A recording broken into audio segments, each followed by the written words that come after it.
मराठा आंदोलक मनोज जरांगे पाटलांनी 29 ऑगस्टच्या आंदोलनाची भूमिका स्पष्ट करत सरकारवर जोरदार निशाणा साधलेला आहे। सरकारने मराठा समाजाला उद्ध्वस्त करण्याचा डाव आखलाय असा आरोप त्यांनी केला। अंतरवालीमध्ये निर्णायक लढा देणार असून एकही मागणी मागे घेणार नाही असं जरांगे म्हणाले। शिंदे फडणवीस यांनाही त्यांनी कठोर इशारा देत राजकीय संघर्ष तीव्र करण्याचा संकेत दिलाय।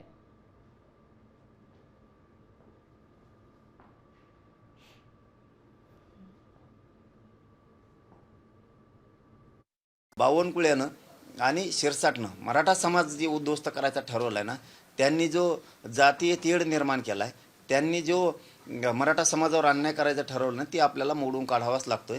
त्यांना आता 28 तारखेपर्यंत वेळ दिलाय, त्यांनी दिलं आहे। नसता पुढची रणनीती आपण ठरवणार आहेत, पण मराठ्यांच्या लेकरांचं एकही प्रमाणपत्र जाऊ द्यायचं नाही।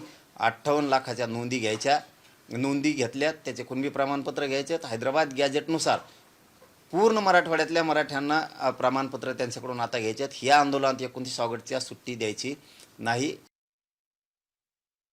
काय पागल समजता का आम्हाला तुम्ही? शिंदे आणि फडणवीस, समाजाने तुम्हाला गोड बोललो, डोक्यावर घेतलं म्हणून तुम्ही समाजाच्या डोक्यावर का? ही कोणती शाळा आहे? मी समाज मरू देणार नाही। तुम्हाला राजकारणातून संपू, पण समाज मरू दिला जाणार नाही।